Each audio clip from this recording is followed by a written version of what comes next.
একেবারে দোরগোড়ায় ২৬-এর নির্বাচন। আগামী ২৯শে এপ্রিল বারাসাত বিধানসভা কেন্দ্রে ভোট গ্রহণ। ফলে নির্বাচনের আর বেশি দিন বাকি নেই। এর মধ্যেই বাংলা নববর্ষের উদযাপন। তবে সেই উৎসবের মাঝেই জনসংযোগে নেমে পড়েছেন বারাসাতের বিজেপি প্রার্থী শঙ্কর চ্যাটার্জি। সোমবার সকালে দল কর্মীদের সমর্থকদের সঙ্গে নিয়ে বারাসাতের বিভিন্ন প্রান্তে জনসংযোগ সারেন তিনি। পাশাপাশি স্থানীয়দের সঙ্গে সরাসরি কথা বলে তাদের সমস্যার কথা শোনেন তিনি। প্রচারে মানুষের ভালো সাড়া মিলেছে বলেও দাবি করেন বিজেপি প্রার্থী। বহিরাগত প্রার্থী বলে কটাক্ষ বিঁধেছেন তৃণমূলের প্রার্থী সব্যসাচী দত্তকে। নিজেকে বারাসাতের ভূমিপুত্র হিসেবে দাবি করেছেন। ফলে সব মিলিয়ে ভোটের আগে বারাসাতে জমে উঠেছে রাজনৈতিক হাড্ডাহাড্ডি লড়াই।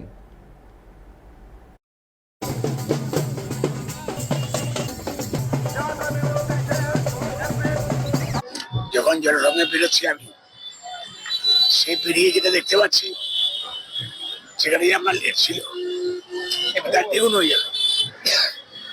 এবার লেট দ্বিগুণ হয়ে যাবে। আমরা যেভাবে লোকে বেরোচ্ছে, তারা যেভাবে ছুটে ছুটে আসছে, তাতে পরিষ্কার যে এবার যে জায়গাটা আমাদের লেট ছিল সে লেটটা দ্বিগুণ হয়ে যাবে এবার। এবং সেটা আমি রাস্তায় হেঁটে বুঝতে পারছি যে লোকে কিভাবে দেখতে চাইছে, আমার সাথে কথা বলতে আসছে, সেটাকে বুঝতে পারছি যে ব্যাপক সারা, এবার ব্যাপক সারা।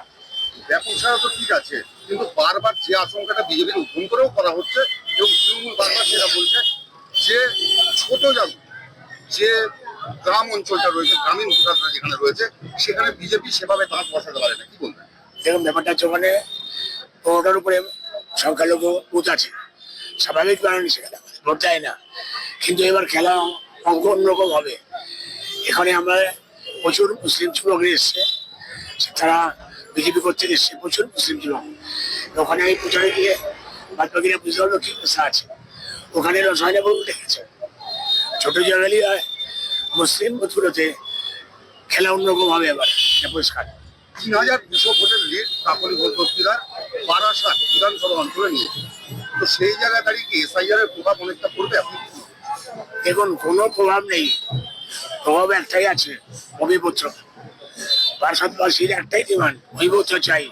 সেই জায়গাটায় দাঁড়িয়ে ভোটে এবার এই সরকার, অপদার্থ সরকারকে পাল্টানোর সিদ্ধান্ত জনগণ নিয়েছে।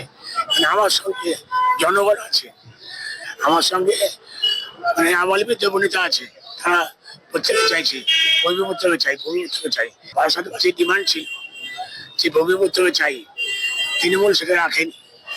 বারাসাতে মানুষকে তৃণমূল উপকার করেছে, অবহেলা করেছে। বারাসাতবাসী দুঃখিত। এবার এই ভোটে তাই বারাসাতবাসী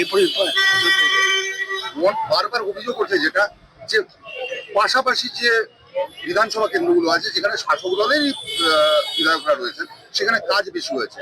বারাসাতে তুলনামূলক কাজ হয়নি। চিরঞ্জিত চক্রবর্তী জানতেনই না কোন ফান্ডে কি, কোন প্রকল্পে কত টাকা।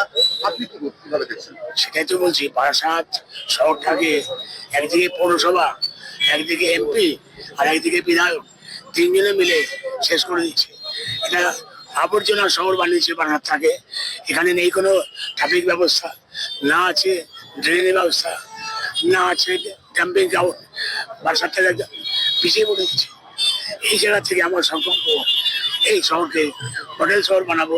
লোকে বলবে বারাসাতে থাকে, এটা খুব পরিষ্কার। তৃণমূলের শেষ তৃণমূলের অন্তর্দ্বন্দ্বের কোনো আভাস পাচ্ছেন? আমি এটা খোঁজ নিচ্ছি না, শুনতে পাচ্ছি অনেক কিছু। আমি আমার সংগঠন, আমি বারাসাতের বাসীকে নিয়ে আমি আছি। আমার যা চিন্তা ভাবনা তৃণমূলকে নিয়ে নয়, আমার চিন্তা বারাসাতবাসী এবারে ভালো থাকবে, এবারে সুখে থাকবে, আনন্দ সুখে থাকবে, সেটা আমার চিন্তা।